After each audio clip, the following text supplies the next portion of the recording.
El cazador imposible de matar. El 25 de enero de 1943, el cielo sobre la isla de Guadalcanal se oscureció repentinamente con máquinas enemigas. Más de 100 bombarderos y cazas japoneses se acercaban inexorablemente a las posiciones estadounidenses. El capitán Joe Foss del escuadrón de caza marítimo VMF-121 miró su radar y sintió un escalofrío. Su pequeña unidad de 12 pilotos debía detener esta armada. Las probabilidades parecían terribles, las fuerzas desiguales, pero no había lugar para la retirada. Los marines en tierra contaban con ellos, y cada avión enemigo derribado podría salvar decenas de vidas abajo. Foss apretó con más fuerza la palanca de su pesado caza, una máquina blindada y lenta que era la antítesis de los ágiles Zero japoneses. El avión estadounidense perdía frente al enemigo en casi todo: velocidad, maniobrabilidad, techo de vuelo. Pero precisamente a este torpe peso pesado le estaba destinado convertirse en leyenda de la Guerra del Pacífico, la máquina que salvó miles de vidas y formó toda una generación de héroes. Los pilotos japoneses aún no sabían con qué adversario tendrían que enfrentarse. Un avión capaz de resistir tal cantidad de impactos que cualquier otra máquina hacía tiempo se habría convertido en un montón de escombros ardientes. La historia de este caza comenzó mucho antes de aquella batalla dramática. La compañía Grumman Aircraft entró en la industria del desarrollo de cazas presentando el biplano biplaza Grumman FF-1, que se convirtió en el primer caza de la Armada de Estados Unidos con tren de aterrizaje retráctil. Fue una verdadera innovación tecnológica para su época, que abrió a la compañía el camino hacia grandes contratos. En 1935, dos compañías, Grumman y Brewster, se encontraron en feroz competencia por el derecho de crear el siguiente caza embarcado para la Marina estadounidense. Las apuestas eran altas. El ganador no solo obtendría un contrato prestigioso, sino la oportunidad de definir durante años el rostro de la aviación naval del país. Brewster presentó el F-2A Buffalo, un monoplano monomotor simple y sin adornos que prometía convertirse en el confiable caballo de batalla de la flota. Grumman, por su parte, propuso inicialmente el G-16 o XF-4F1, un biplano de vieja escuela que ya entonces parecía algo arcaico frente al vertiginoso desarrollo de las tecnologías aeronáuticas. La Armada eligió el Buffalo. Para Grumman fue un golpe duro, pero los ingenieros de la compañía no se rindieron. En lugar de darse por vencidos, decidieron repensar completamente su proyecto G-16, que también tenía la designación XF-4F2. Los diseñadores tomaron lo mejor del desarrollo anterior, pero cambiaron radicalmente el concepto. Reemplazaron el ala biplana obsoleta por una configuración monoplana moderna. Así nació el G-18, un avión que combinaba soluciones probadas con las tecnologías más avanzadas. La dirección de la Armada, impresionada por la perseverancia de Grumman y el potencial del nuevo desarrollo, autorizó la creación del prototipo. El primer vuelo se realizó en 1937 y la máquina mostró inmediatamente su carácter.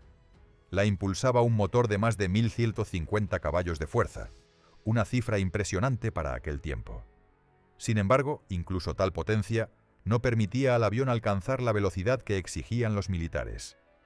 La máquina resultó demasiado lenta para su papel y parecía que el proyecto estaba nuevamente condenado al fracaso. Pero los ingenieros de Grumman no eran de los que se rinden fácilmente. Continuaron perfeccionando la construcción, trabajando días y noches en una nueva modificación. El resultado de su trabajo fue el G-36 o XF-4F3, una máquina destinada a ser un verdadero avance. El avión recibió un ala ampliada con extremos recortados que le daba una apariencia característica, reconocible posteriormente en todo el mundo. Pero la principal novedad fue el motor más potente Pratt & Whitney, XR1830-76, con sobrealimentador de 2 etapas, el verdadero corazón del futuro vencedor. Febrero de 1939 fue el momento decisivo. El XF-4F3 se elevó por primera vez, y esta vez todo salió como debía. La máquina demostró excelentes características de vuelo, y lo principal, finalmente alcanzó la velocidad necesaria. La Armada quedó impresionada. Después de años de fracasos y perfeccionamientos, Grumman finalmente convenció a la flota de poner el avión en producción. Así nació la primera generación de cazas F-4F, destinados a entrar en la historia bajo un apodo legendario. El Grumman F-4F-3 de serie tenía una longitud de 28 pies, bastante compacto para un caza embarcado, que debía caber en el espacio limitado del portaaviones. La envergadura era de 38 pies y la altura de 11 pies. Vacío, el avión pesaba 4.908 libras, pero completamente armado, y con combustible alcanzaba las 7.423 libras. Era una verdadera máquina de peso pesado que compensaba su volumen con una supervivencia increíble.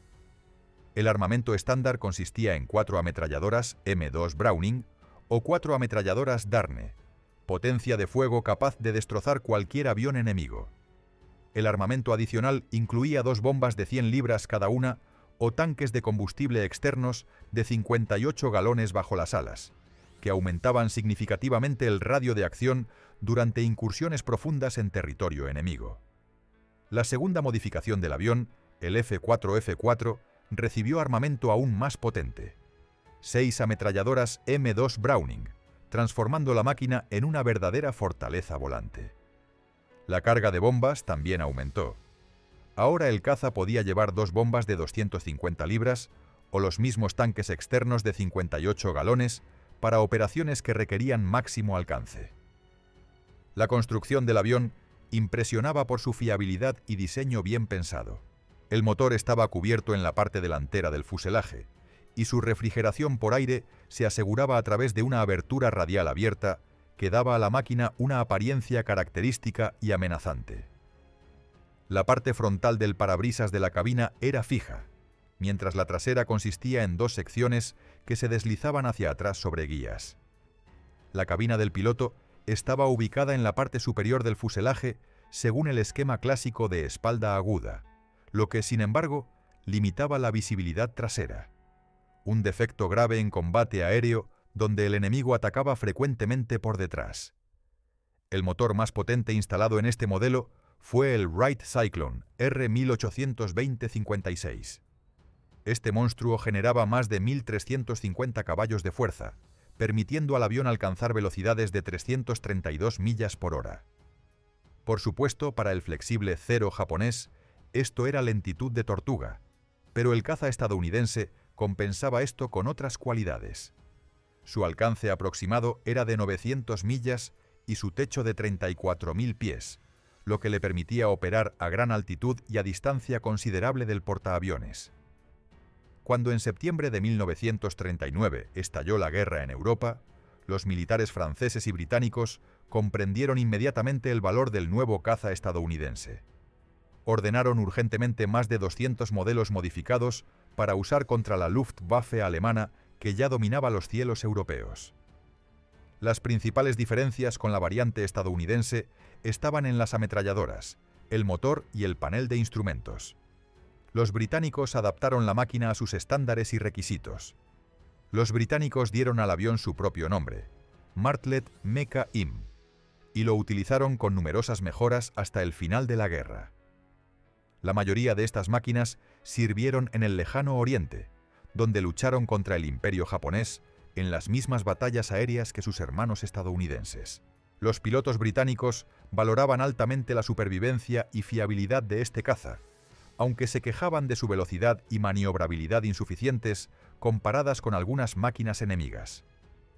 El caza entró en servicio en la Armada de Estados Unidos en 1940. El pedido inicial fue de más de 80 aviones, una cantidad modesta que pronto resultaría catastróficamente insuficiente. En abril de 1941 llegó a la flota la versión con alas plegables, una solución genial que permitía colocar más máquinas en el espacio limitado del portaaviones. Fue entonces cuando el avión recibió su apodo legendario bajo el cual el mundo entero lo conoce: Wildcat, el gato montés. Varios aviones del escuadrón BMF-211 estaban en Pearl Harbor durante el ataque japonés del 7 de diciembre. En una resistencia desesperada, los estadounidenses derribaron 9-0, pagando un alto precio por cada victoria. Los japoneses se vengaron al día siguiente cerca de la isla Wake. El capitán Henry Elrod y 11 pilotos navales defendieron desesperadamente un pequeño pedazo de tierra en medio del océano. Elrod derribó 2 bombarderos Mitsubishi G3M y luego, con el apoyo de otros 2 cazas, atacó el destructor Kisaragi. Atravesando el fuego antiaéreo enloquecido y una decena de aviones enemigos, lanzó 2 bombas que perforaron la cubierta del barco. Las explosiones secundarias del polvorín partieron el destructor por la mitad. Fue la primera unidad de combate japonesa hundida por la aviación estadounidense en la guerra. Cuando el caza de Elrod quedó inutilizado, el capitán tomó un rifle y defendió la isla como infante. El 22 de diciembre murió en combate cuerpo a cuerpo durante el desembarco japonés. En 1946 fue condecorado póstumamente con la Medalla de Honor. Los primeros enfrentamientos con el Mitsubishi Zero japonés mostraron la cruda verdad. El enemigo tenía ventaja colosal. El rápido caza japonés podía ejecutar maniobras increíbles y literalmente dar vueltas alrededor de las pesadas máquinas estadounidenses. Los experimentados pilotos japoneses, curtidos en batallas en China, dominaban el cielo. Pero el Wildcat tenía una ventaja crítica: supervivencia increíble. Era una verdadera esponja para balas calibre .50, continuando la batalla incluso después de palizas despiadadas. El blindaje y los tanques de combustible autosellantes resultaron decisivos, ya que el Zero había sacrificado protección por maniobrabilidad. El legendario as japonés Saburo Sakai describió un caso en sus memorias. Disparó 500-600 cartuchos con impacto directo en una máquina estadounidense, pero el avión continuó volando. Acercándose más, Sakai vio lo increíble. El timón de dirección y la cola estaban destrozados, colgaban jirones, y la máquina aún se mantenía en el aire. El as japonés admitió: un Zero que recibiera tantas balas, hacía tiempo se habría convertido en bola de fuego. Los pilotos estadounidenses rápidamente comprendieron que debían usar los puntos fuertes de su máquina. El teniente comandante James Flatley del portaaviones Yorktown desarrolló una táctica: ganar máxima altitud, picar a plena potencia y atravesar la formación enemiga a toda velocidad. El pesado caza podía entrar en virajes cerrados a velocidades peligrosas para el ligero Zero, dando oportunidad de escapar o contraatacar. El comandante Jimmy Touch inventó una maniobra defensiva genial: el tejido de Touch. 2 o más aviones estadounidenses volaban en trayectorias entrecruzadas, creando una trampa. Cuando un japonés atacaba un avión, quedaba expuesto al fuego del líder desde el costado o por detrás.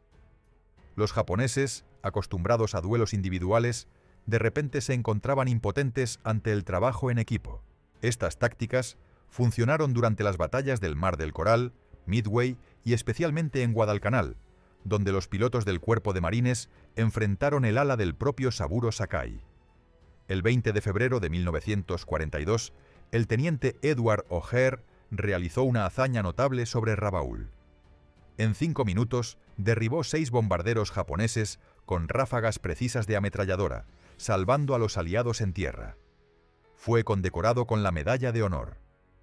Durante la operación Watchtower por Guadalcanal, el escuadrón BMF 223 defendía a los marines en la isla. El mayor John Smith derribó 4-0 durante la defensa del aeródromo Henderson. 2 meses después, su cuenta alcanzó 19 aviones derribados, convirtiéndose en uno de los ases estadounidenses más exitosos. El comandante de escuadrón Robert Galler cayó en emboscada. Los japoneses usaron bombarderos como señuelo, atrayendo a los estadounidenses bajo el ataque de más de 30-0. A 23.000 pies de altitud, Galler perdió a su compañero y quedó solo contra una jauría de cazas enemigos. Su máquina fue acribillada, humo salía del motor, pero el robusto avión no se desintegró. Galler llegó al agua cerca de la isla Florida, abandonó la máquina y nadó 1 hora hasta la orilla, luchando contra corrientes y agotamiento. Al arrastrarse a la arena, vio a sus compañeros realizando un servicio fúnebre en su honor. Lo creían muerto. El regreso del mayor del más allá se convirtió en leyenda del escuadrón. El Cuerpo de Marines y la Armada continuaron probando la construcción del caza hasta los límites de sus posibilidades hasta finales de 1943. Fue entonces cuando comenzó el reemplazo gradual por otros aviones estadounidenses con mejor alcance, velocidad y maniobrabilidad. Las nuevas máquinas que entraron en servicio corrigieron todos los defectos de su predecesor, pero conservaron su principal virtud: supervivencia increíble. Sin embargo, era prematuro retirar al viejo luchador. Hasta el final de la guerra en el Pacífico, se utilizó como plataforma de fotorreconocimiento. El pesado blindaje y construcción fiable hacían al avión ideal para misiones peligrosas sobre territorio enemigo, donde cada bala podía ser fatal para una máquina menos protegida. Los pilotos de reconocimiento valoraban poder regresar a casa incluso después de encuentros con cazas enemigos o fuego antiaéreo. En total, se produjeron más de 7.700 modelos de este caza, una cifra impresionante que testimoniaba la confianza militar en la construcción probada. De estos, 1.200 máquinas fueron para los británicos bajo el nombre Martlet. Estos aviones sirvieron en la aviación naval de la Flota Real y la Real Fuerza Aérea Canadiense, realizando misiones desde el Atlántico hasta el lejano Oriente. Los pilotos británicos especialmente valoraban la fiabilidad de la máquina estadounidense durante patrullas sobre el frío Atlántico Norte, donde falla del motor significaba muerte casi segura en aguas heladas. El avión rara vez fallaba a sus pilotos, trabajando en las condiciones más duras, desde el calor tropical del Pacífico hasta el frío ártico de los convoyes a Murmansk. Aunque el Wildcat no fue la respuesta perfecta contra el Zero japonés, ayudó a cambiar el curso de la guerra aérea en el Pacífico durante los años críticos del enfrentamiento.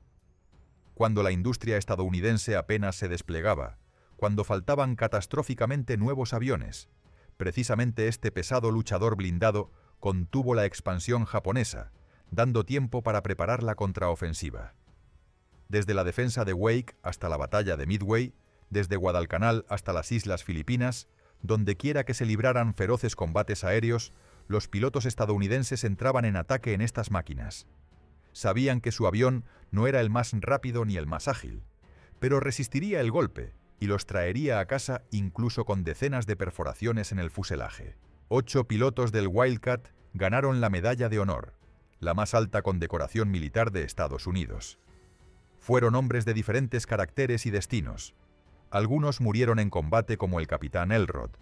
Otros sobrevivieron la guerra y regresaron héroes como el mayor Galer. Pero a todos los unía una cosa: valentía increíble y habilidad para exprimir de la pesada máquina todo lo que era capaz. Ningún otro caza monomotor en la historia superó este logro. 8 medallas de honor no es solo estadística, es testimonio de que la táctica correcta y el coraje del piloto pueden compensar deficiencias técnicas de la máquina. Es prueba de que la guerra no la ganan solo las características del avión, sino las personas que se sientan a los controles. Cada una de estas condecoraciones tiene su historia. Edward O'Hare, que en 5 minutos destruyó 6 bombarderos sobre Rabaul, salvando barcos aliados de bombardeo inevitable. John Smith, que día tras día se elevaba para defender el aeródromo Henderson, derribando 19 aviones enemigos en 2 meses de combates ininterrumpidos. Henry Elrod, que hundió un destructor desde el aire y luego murió en combate cuerpo a cuerpo con un rifle en manos. Sus hazañas inspiraron a compañeros, mostrando que incluso en la situación más desesperada se puede vencer. Cuando jóvenes pilotos se sentaban por primera vez a los controles del pesado caza, sabían: en esta máquina volaron héroes, y no fallará si luchas hasta el final. La historia de este avión es la historia de cómo una máquina imperfecta se convirtió en leyenda gracias al coraje de las personas y la táctica correcta. Los japoneses tenían mejores cazas al inicio de la guerra, pero los estadounidenses tenían algo más importante: un avión que traía a los pilotos a casa vivos, dándoles oportunidad de ganar experiencia y transmitirla a la siguiente generación de aviadores. Mientras los ases japoneses morían uno tras otro, perdiendo experiencia invaluable por la falta de protección en sus máquinas, los pilotos estadounidenses sobrevivían incluso en batallas horribles, regresando una y otra vez. Era una guerra de desgaste, donde la supervivencia resultó más importante que la velocidad y la experiencia más valiosa que el talento natural. Para el final de la guerra, los estadounidenses ya tenían cazas que superaban al cero en todo: velocidad, maniobrabilidad y potencia de fuego. Pero el camino a estas máquinas lo allanó precisamente el pesado luchador blindado que contuvo la avalancha japonesa en los días más oscuros de la guerra. Sin su construcción robusta, sin su capacidad de sobrevivir bajo fuego graneado, los estadounidenses podrían haber perdido las batallas críticas de 1942. Los veteranos que combatieron en estas máquinas las recordaban con calidez y gratitud. Muchos permanecieron vivos precisamente gracias a la solidez de la construcción que resistía daños que habrían destrozado cualquier otro avión. Recordaban cómo sus máquinas maltrechas, con pedazos arrancados del fuselaje y tanques perforados, aún así llegaban al portaaviones o aeródromo. Los pilotos británicos que volaron en Martlets también valoraban altamente la máquina estadounidense. La usaron para escoltar convoyes en el Atlántico, donde la fiabilidad era cuestión de vida o muerte. Durante operaciones en el Mediterráneo contra fuerzas italianas y alemanas, el avión demostró nuevamente su valor, derribando bombarderos enemigos y cubriendo barcos aliados. En el lejano oriente, los Martlets británicos lucharon codo a codo con sus hermanos estadounidenses contra los mismos Zero japoneses. Los aviadores británicos rápidamente adoptaron la táctica del tejido de Touch y otros métodos desarrollados por los estadounidenses, adaptándolos a sus condiciones y tareas. Durante las operaciones de defensa de Malta, los Martlets participaron en la intercepción de formaciones de bombarderos del Eje que intentaban destruir la isla fortificada. Su resistencia al castigo permitió a los pilotos británicos mantener presión constante sobre las fuerzas enemigas, obligándolas a escoltarse más pesadamente y reducir la efectividad de sus ataques. En los cielos sobre el norte de África, estos cazas protegieron tropas aliadas durante las campañas del desierto, demostrando versatilidad en condiciones extremas de calor y polvo. La Real Fuerza Aérea Canadiense también operó Martlets con distinción, particularmente en la defensa de convoyes árticos hacia la Unión Soviética. En las gélidas aguas del Ártico, donde las temperaturas congelaban aceites y combustibles, la robustez del diseño Grumman salvó innumerables vidas. Los pilotos canadienses desarrollaron técnicas especiales de calentamiento previo al vuelo y mantenimiento en condiciones extremas que posteriormente se incorporaron a los manuales operativos estándar. La verdadera grandeza del Wildcat no residía solo en su construcción, sino en cómo permitió florecer el factor humano. Mientras otras naciones perdían pilotos experimentados a un ritmo alarmante, Estados Unidos construía una base de conocimiento que se expandía exponencialmente. Cada piloto que sobrevivía gracias al blindaje del Wildcat regresaba no solo con vida, sino con lecciones que salvarían a docenas más. Los instructores de vuelo que habían combatido en Wildcats desarrollaron programas de entrenamiento revolucionarios. Enseñaban a los nuevos pilotos no solo a volar, sino a sobrevivir. Cuándo huir, cuándo comprometerse, cómo usar el peso del avión como arma en lugar de verlo como desventaja. Esta filosofía de vivir para luchar otro día contrastaba dramáticamente con la mentalidad japonesa del sacrificio absoluto.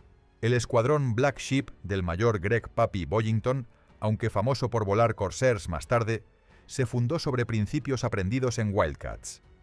Muchos de sus pilotos iniciales habían cortado sus dientes en los robustos cazas Grumman, aprendiendo que la agresión disciplinada superaba al heroísmo temerario. Esta generación de aviadores transformó la doctrina de combate aéreo estadounidense. Mientras Guadalcanal y Midway capturaban titulares, los Wildcats luchaban en teatros menos publicitados, pero igualmente cruciales. En las Aleutianas, donde niebla perpetua y tormentas violentas hacían el vuelo traicionero, estos cazas defendieron Alaska de la invasión japonesa. Las condiciones eran tan brutales que los mecánicos trabajaban con manos congeladas y los pilotos despegaban con visibilidad cercana a cero. En el Caribe y el Atlántico Sur, Wildcats basados en portaaviones escolta cazaban submarinos alemanes que amenazaban los convoyes vitales. Aunque diseñados para combate aire-aire, fueron adaptados para llevar cargas de profundidad y cohetes, demostrando versatilidad inesperada. Varios U-Boots fueron hundidos o dañados por estos improvisados cazadores antisubmarinos. En operaciones de entrenamiento en Estados Unidos, miles de futuros pilotos navales aprendieron en Wildcats antes de transitar a tipos más avanzados. Esta función de entrenador de combate fue invaluable. Los pilotos llegaban a unidades operacionales ya familiarizados con las realidades del vuelo embarcado, reduciendo drásticamente accidentes y pérdidas operacionales. El diseño del Wildcat influyó profundamente en generaciones posteriores de aviones Grumman. El tren de aterrizaje retráctil que se plegaba hacia el fuselaje se convirtió en firma de la compañía, apareciendo en el Hellcat, Bearcat y Tiger. El concepto de construcción robusta sobre rendimiento máximo definió la filosofía de diseño de Grumman durante décadas. Los tanques autosellantes desarrollados para el Wildcat revolucionaron la supervivencia aeronáutica.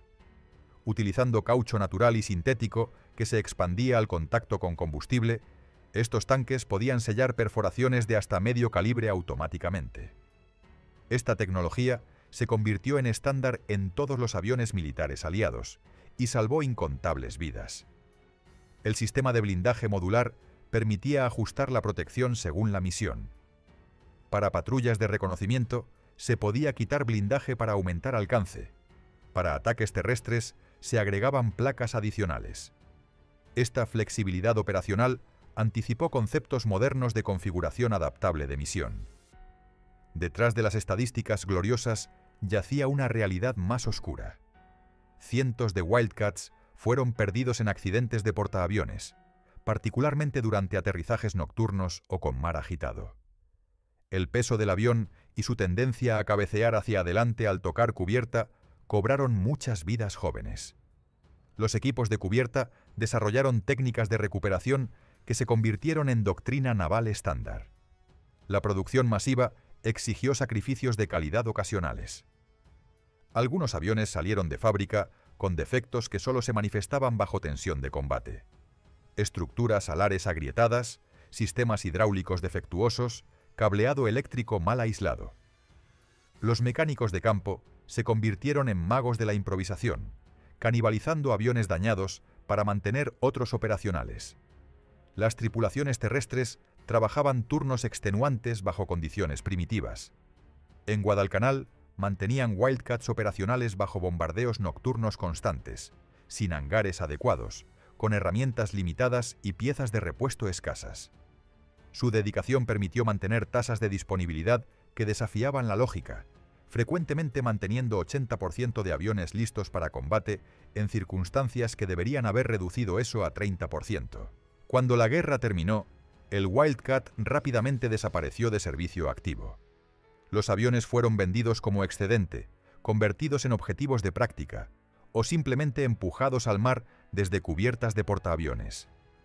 Solo un puñado fue preservado, y durante décadas permanecieron olvidados en almacenes polvorientos. El renacimiento del interés comenzó en los años 70, cuando veteranos envejecientes comenzaron a compartir sus historias. Organizaciones de preservación histórica rescataron Wildcats de chatarrerías y sitios de accidentes remotos. Proyectos de restauración tomaron años, con artesanos recreando piezas inexistentes y rastreando documentación perdida. Hoy, aproximadamente una docena de Wildcats vuelan en circuitos de exhibiciones aéreas, sus motores rugiendo como antaño. Cada aparición pública atrae multitudes que vienen no solo a ver historia voladora, sino a tocar algo tangible de una era cuando todo pendía de un hilo. Los pilotos que los vuelan hablan con reverencia de cómo las máquinas todavía se sienten sólidas, confiables, como si 70 años fueran apenas ayer. El legado del Wildcat trasciende metal y memorias. Representa un momento decisivo cuando la ingeniería estadounidense aprendió que la sofisticación debía balancearse con practicidad, que el arma perfecta sobre papel podía perder ante la herramienta confiable en manos correctas. Esta lección resonaría a través de conflictos futuros, desde Corea hasta el Golfo Pérsico. En museos desde Pensacola hasta Pearl Harbor, Wildcats restaurados se yerguen como centinelas silenciosos. Placas listan especificaciones y estadísticas, pero no capturan la esencia. El sonido del motor arrancando en madrugadas oscuras, el olor a cordita y aceite quemado, el peso de saber que tu máquina era tu única oportunidad de regresar a casa. Esas experiencias viven solo en memorias desvanecientes de hombres ancianos, y pronto existirán únicamente en páginas de historia. Pero mientras un solo Wildcat permanezca volando, mientras un solo veterano comparta su historia, el espíritu de aquellos días perdura.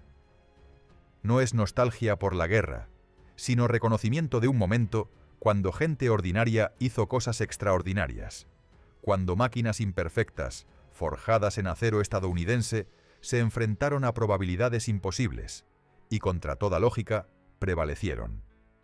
Esta es la historia del Grumman F4F Wildcat.